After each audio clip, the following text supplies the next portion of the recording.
નમસ્કાર ગુજરાત, આજના મુખ્ય સમાચારની અંદર 1 તારીખથી નવા નિયમો, આવતીકાલે ભારત બંધ, ખેડૂતોને મોટો ઝટકો, પેન્શન અંગે સરકારનો નિર્ણય, કૃષિ મંત્રીની મોટી જાહેરાત, ખેડૂતોનું દેવું માફ થશે, પાક વીમા યોજના ફરી શરૂ, પાક ધિરાણ લોન માફ, 16મો હપ્તો ક્યારે આવશે, Aadhaar card, ration card, Ayushman card, સોનું ચાંદી, જનધન ખાતા ધારકો, પેટ્રોલ ડીઝલ ને લઈને મહત્વના સમાચાર, ડુંગળીના ખેડૂતો ગુસ્સે, 2 રૂપિયામાં 2 લાખનો વીમો, વિદ્યાર્થીઓ માટે સમાચાર અને આજના સૌથી મોટા ખેડૂત સમાચાર।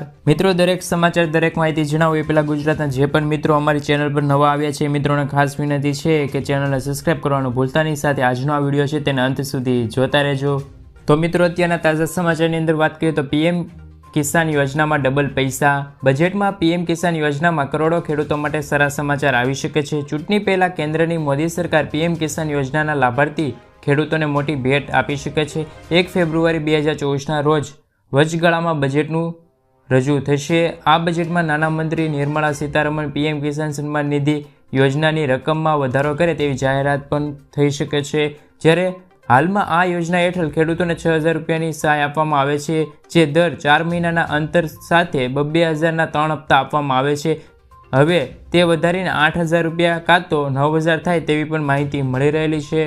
મિત્રો, ત્યારબાદના સમાચારની અંદર વાત કરીએ તો દેવા માફી અંગે મોટી જાહેરાત, ગુજરાતના કુલ 43 લાખ ખેડૂતો પર દેવાનો બોજ છે, જે કુલ થઈને રૂપિયા 90,695 કરોડ રૂપિયા થાય છે। એવામાં આગામી લોકસભાની ચૂંટણીમાં ખેડૂતોના દેવા માફી અંગેનો મુદ્દો પણ જોવા મળી શકે છે, જેમાં સરેરાશ ગણવામાં આવે તો ખેડૂતોના માથે સરેરાશ 2 લાખ રૂપિયાથી પણ વધારે રૂપિયાનું દેવું છે। જ્યારે ભાજપ સરકારે 20-25 એવા ઉદ્યોગપતિ કે જેમના પર 8 લાખ કરોડ રૂપિયાના દેવા માફ કર્યા છે। જો મોટા ઉદ્યોગપતિના દેવા માફ થાય છે તો ખેડૂતોના દેવા માફ કેમ નથી થતા? ઘણી વખત ખેડૂતો દ્વારા અને કિસાન સંઘ સમિતિ દ્વારા દેવા માફી અંગે માંગણી કરવામાં આવી છે, પણ એનો જવાબ પણ કોઈ પણ પ્રતિક્રિયા આપવામાં આવતી જ નથી। મિત્રો, આગળના સમાચારની અંદર વાત કરીએ તો 2 રૂપિયામાં 2 લાખ રૂપિયાનો વીમો, આજના સમયમાં વીમો એ સામાન્ય પ્રજાની તાતી જરૂરિયાત છે। આમ તો જીવન વીમો પ્લાન ઘણી કંપનીઓ રજૂ કરી રહી છે, પરંતુ તમને જણાવી દઈએ કે કેટલીક જીવન વીમા પોલિસી સરકાર તરફથી પણ ચલાવવામાં આવી રહી છે, જેમાં ખૂબ ઓછા ભાવે તમને ઇન્સ્યોરન્સ કવર્સ આપવામાં આવે છે અને તેનો લાભ પણ તમે લઈ શકો છો। ગરીબ લોકો માટે વધુ પ્રીમિયમ આપવું સંભવ નથી। મિત્રો, ત્યારબાદના સમાચારની અંદર વાત કરીએ તો 31 જાન્યુઆરી પહેલાં ઘર બેઠા કરી લો કેવાયસી। NSAIએ કહ્યું કે 31 જાન્યુઆરી સુધીમાં કેવાયસી નહીં કરવામાં આવે તો ફાસ્ટેગ બંધ કરી દેવામાં આવશે, પરંતુ કેવાયસી પૂર્ણ કરવા માટે 2 રીત છે। આ વિડીયોમાં તમારે કેવાયસી જાતે જ કરી શકો છો। તમે તમારું ફાસ્ટેગ ચાલુ રાખવા માટે 31 જાન્યુઆરી સુધીમાં કરવું ફરજિયાત છે કેવાયસી। માહિતી શેર કરો અને બીજાને પણ મદદરૂપ બનો। મિત્રો, ત્યારબાદના અને મહત્વના સમાચાર સામે આવી રહ્યા છે। ખેડૂતોને વળતર ચૂકવવા કોર્ટનો આદેશ, બનાસકાંઠા જિલ્લામાં 8,762 ખેડૂતોને નુકસાનનું 11 કરોડ વળતર ચૂકવવા ગ્રાહક કોર્ટે યુનિવર્સલ શેમ્પો જનરલ ઇન્સ્યોરન્સ વીમા કંપનીને આદેશ કર્યો છે। વર્ષ 2018માં દુષ્કાળમાં થયેલા ખેતીના નુકસાન પેટે વળતર ન ચૂકવવા વીમા કંપની સામે બનાસકાંઠાની 66 ખેડૂત મંડળીઓ ગ્રાહક સુરક્ષા કોર્ટ ગઈ હતી।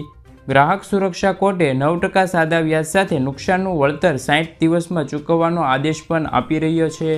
મિત્રો, ત્યારબાદના સમાચાર, બજેટ સત્ર જાહેર, 2024માં મહત્વના સમાચાર સામે આવી રહ્યા છે। સંસદનું બજેટ સત્ર 31 જાન્યુઆરીથી શરૂ થશે। મહત્વનું એ છે કે મોદી સરકારના બીજા કાર્યકાળનું આ છેલ્લું બજેટ સત્ર રહેશે। સૂત્રોનું માનીએ તો આ સત્ર 9 ફેબ્રુઆરી સુધી ચાલશે। બજેટમાં મહિલાઓ અને ખેડૂતોને લગતી મોટી જાહેરાત કરી શકે છે। સૂત્રોનું માનીએ તો સરકાર ખેડૂતોને આપવામાં આવતી કિસાન સન્માન નિધિમાં બમણી કરવાનો પણ પ્રયાસ કરી શકે છે। મિત્રો, ત્યારબાદના સમાચાર, પેન્શન અંગે સરકારનો મહત્વનો નિર્ણય, ફેમિલી પેન્શન અંગે કેન્દ્ર સરકાર મહત્વનો નિર્ણય લીધો છે। મહિલા સરકારી કર્મચારીઓને અને મહિલા પેન્શનો તેમના મરણોત્તર પેન્શન માટે પત્નીને બદલે પુત્રી અને પુત્રને નોમિનેટ કરી શકે છે। અત્યાર સુધી મહિલા પેન્શનના મૃત્યુ પછી માત્ર તેમના પતિને જ નામાંકિય કરી શકાતું હતું, પરંતુ હવે તેમના પતિ પણ મૃત્યુ પામે તો તેમના બાળકોને પણ પેન્શન આપવામાં આવશે. હવે પત્નીને બદલે સીધું બાળકોને પેન્શન મળી જશે. મિત્રો ત્યારબાદના સમાચાર, 50 રૂપિયામાં આધાર કાર્ડ. જો તમારે મોબાઈલ ફોન ખોવાઈ ગયો હોય અથવા તો કોઈ કારણોસર નંબર નિષ્ક્રિય થઈ ગયો હોય તો તમારે આધાર નંબર અપડેટ કરવો મુશ્કેલ પડે છે. આધારમાં સૌથી મહત્ત્વપૂર્ણ વિગત સાચી હોવી જોઈએ તે મોબાઈલ નંબર છે, કારણ કે સાચો મોબાઈલ નંબર રાખીને તમે ઘર બેઠા કોઈપણ મુશ્કેલીઓ વિના આધારમાં થયેલી ભૂલોને સુધારી શકો છો. આવી સ્થિતિમાં જો તમે તમારા આધારમાં જૂનો નંબર નાખ્યો છે અથવા તો તમે નવો નંબર લીધો છે તો તરત જ તમારો નંબર છે તે અપડેટ કરી લો. તમે UIDAIની ઓફિશિયલ વેબસાઇટ પર જઈને ડેટાબેઝ અપડેટ કરી શકો છો અથવા નજીકના આધાર સેન્ટર પર જઈને પણ સુધારા વધારા કરી શકો છો. તમારા આધારને અપડેટ કરવા અથવા તો સુધારવા માટે ભરેલું ફોર્મ ભરવું પડશે. આ માટે તમારે 50 રૂપિયાનો ખર્ચ પણ કરવો જરૂરી છે. મિત્રો ત્યારબાદના સમાચાર, આયુષ્યમાન કાર્ડમાં મોટા ફેરફારો. આરોગ્ય મંત્રીનું મહત્વનું નિવેદન સામે આવ્યું છે. આ નિવેદનમાં તેમણે કહ્યું છે કે આયુષ્યમાન કાર્ડમાં 5 લાખ રૂપિયા સુધીની સહાય મર્યાદા તે વધારીને 10 લાખ રૂપિયા સુધીની કરવામાં આવી છે. હવે કેબિનેટની બેઠકમાં રાજ્યના લોકોને આરોગ્ય સેવા માટે આયુષ્યમાન કાર્ડ પર કુલ ખર્ચની રકમમાં વધારીને 10 લાખ રૂપિયા કરવાની કામગીરી હાથ ધરવામાં આવી છે. હાલ દરેક પરિવારના સભ્યને 5 લાખ સુધીનો સારવાર સહિતનો ખર્ચ મળી જશે. મિત્રો આગળના સમાચારની અંદર વાત કરીએ તો રાશન કાર્ડ ધારકોને આટલી વસ્તુ મફત. જો તમે પણ પ્રધાનમંત્રી ગરીબ કલ્યાણ યોજનાને લઈ રહ્યા છો તો હવેથી તમને 35 કિલો મફત અનાજ મળશે. મોદી સરકારના નવા વર્ષ માટે મોટો નિર્ણય લીધો હતો અને તેમને તમામ રાજ્યની દિશા અને નિર્દેશ પર કામ કરી દેવામાં આવી રહ્યું છે. 1 ફેબ્રુઆરીથી રોજ અંદાજે 80 કરોડથી વધુ લોકોને મફતમાં અનાજ સુવિધા મળશે. આમાં મહત્વની વાત તો એ છે કે તમને આખું વર્ષ મફતમાં અનાજનો ફાયદો પણ થઈ જશે. મિત્રો ત્યારબાદના સમાચાર અને મહત્વના સમાચાર, ખેડૂતોને મોટો ઝટકો. ડીસા ખાતે બનાસકાંઠા કોલ્ડ સ્ટોરેજ એસોસિએશનમાં બેઠક મળી હતી. કટ્ટાના ભાડા વધારા કર્યા છે. હવે પ્રતિ કટ્ટે 19 રૂપિયા સુધીનું ભાડું ચૂકવવું રહેશે અને 12.59 ગ્રેટિંગ ચાર્જ અલગથી આપવાનો રહેશે. બેઠકમાં બટાકાના ભાવ, સંગ્રહ માટેનું ભાડું, લેબરિંગ, ફેન્ડિંગ સહિતની બાબતો પણ ચર્ચા કરવામાં આવી હતી. જિલ્લામાં હાલ 199 કોલ્ડ સ્ટોરેજ કાર્યરત છે, જેની કેપેસિટી 3.15 કરોડ કટ્ટાની પણ છે. મિત્રો ત્યારબાદના સમાચાર, ડુંગળીના ખેડૂતો થયા છે ગુસ્સે. કેન્દ્ર સરકાર દ્વારા ડુંગળીની નિકાસ બંધ કરતા ડુંગળીના ભાવ તળિયે જઈ રહ્યા છે. ધોરાજી પંથક ખેડૂતો પર ડુંગળી રડાવી રહી છે, ત્યારે ડુંગળીના કારણે ખેડૂતોને અનોખો વિરોધ પણ વ્યક્ત કર્યો છે. ભાવ ન મળતા ખેડૂતો ડુંગળીના ઢગલામાં સમાધિમાં બેઠા છે. કેન્દ્ર સરકારે ડુંગળીની નિકાસ પર પ્રતિબંધ જાહેર કર્યો હતો, જેના કારણે ખેડૂતો પણ ગુસ્સે થઈ રહ્યા છે. મિત્રો આગળના સમાચારની અંદર વાત કરીએ તો ટાંકો બનાવવા માટે સબસિડી મળશે. ખેડૂતોને પાણીનો સંગ્રહ કરવા માટે મોટા ટાંકા બનાવવા માટે સરકાર તરફથી આપવામાં આવશે 50,000 થી 75,000 સુધીની આર્થિક સહાય, જેમાં સામાન્ય જાતિના ખેડૂતોને કુલ ખર્ચના 50% અથવા તો 50,000 રૂપિયાની સહાય અને જનજાતિના ખેડૂતોને કુલ ખર્ચના 75% અથવા તો 75,000 રૂપિયાની સહાય મળી જશે. આ યોજનાનો લાભ લેવા માટે તમારે ફોર્મ ખેતીવાડીની વેબસાઇટ પર જઈને આઈ ખેડૂત પોર્ટલ પર જઈને ફોર્મ ભરવાનું રહેશે. મિત્રો ત્યારબાદના સમાચાર, 1 ફેબ્રુઆરીથી કરી લો આ કામ. સ્ટેટ બેંક ઓફ ઇન્ડિયા ખાસ હોમ લોન અભિયાન ચલાવી રહી છે, જેમાં હોમ લોન પર સુધીનું ડિસ્કાઉન્ટ આપવામાં આવે છે.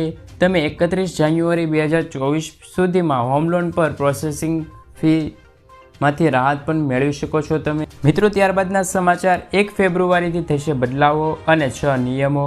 પેન્શન રેગ્યુલેટરે કહ્યું કે NPSમાંથી કુલ રકમના 25%થી વધુ નહીં ઉપાડી શકો. બેંક ખાતાઓ વચ્ચે 5 લાખ સુધીનું ટ્રાન્ઝેક્શન કરવાની મંજૂરી. SBI ગ્રાહકોને 65 BPS ઓછી હોમ લોન કેન્શન મળશે. પંજાબ એન્ડ સિંધ બેંકની FD ધનલક્ષ્મી 444 દિવસોની છેલ્લી તારીખ 31 જાન્યુઆરી છે. KYC વગર ફાસ્ટેગને 31 જાન્યુઆરી પછી બ્લેકલિસ્ટ કરી દેવામાં આવશે. RBI 2023-24 શ્રેણીમાં. મિત્રો ત્યારબાદના સમાચાર, સોના ચાંદીના નવા નિયમો. સરકારે સોના અને ચાંદી પર મોટો નિર્ણય લીધો છે. તેમને નોટિફિકેશન બહાર પાડ્યું છે કે આ નોટિફિકેશન અનુસાર સોના અને ચાંદીના સિક્કા પર યથાવત ડ્યુટી વધારીને 15% કરવામાં આવે છે. સોના અને ચાંદીના શુલ્ક, હુક્સ અને સિક્કા પર આયાત ડ્યુટી 12.5% હતી, પરંતુ હવે તે વધારીને 15% કરવામાં આવી છે. આ નવી આયાત જકાત 22 જાન્યુઆરી 2024થી લાગુ કરવામાં આવી છે અને સરકારનો આ નિર્ણય સીધી અસર સોના અને ચાંદીના ભાવ પર પડશે. મિત્રો, ત્યારબાદના સમાચાર.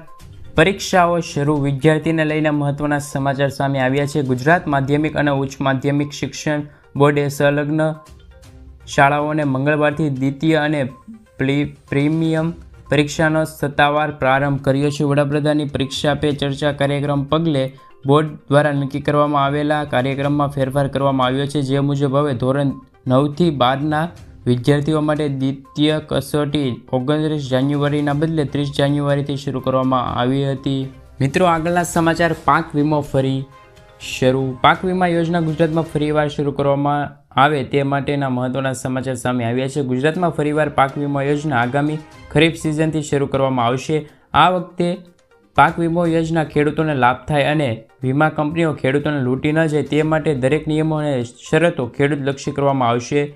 ખેડૂતોને પાક વીમાની રકમ 48 કલાકમાં જ મળી જશે તેવી ઝડપી પ્રોસેસિંગ સાથે પાક વીમા યોજના ફરીવાર શરૂ થઈ જશે. મિત્રો, આગળના સમાચારની અંદર વાત કરીએ તો આ રાજ્યમાં મળશે 12,000નો હપ્તો. ખેડૂતો ભાઈઓ હવે પીએમ કિસાન યોજના હેઠળ વધુ પૈસા મેળવી શકશે. યોજનાનો લાભ લેવા માટે ખેડૂતોને ઈ-કેવાયસી કરાવવું આવશ્યક બનશે. પીએમ કિસાન યોજના માત્ર દેશમાં જ નહીં પરંતુ સમગ્ર દેશના કરોડો ખેડૂતોને પ્રધાનમંત્રી કિસાન સન્માન નિધિ યોજનાનો લાભ મળી જઈ રહ્યો છે, જે વિશ્વની સૌથી મોટી ડીબીટી યોજનાનો સમાવેશ થાય છે. અત્યાર સુધી આ યોજના હેઠળ ખેડૂતોને 6,000 રૂપિયા આપવામાં આવે છે, જે વધે તેવી પણ માહિતી મળી રહેલી છે. રાજસ્થાનની ચૂંટણીમાં રેલીને સંબોધિત કરતી વખતે વડાપ્રધાન નરેન્દ્ર મોદીએ જાહેરાત કરી હતી. જો રાજસ્થાનમાં ભાજપની સરકાર બનશે તો પીએમ કિસાન યોજનાના લાભાર્થીઓને 12,000નો હપ્તો પણ મળી જશે.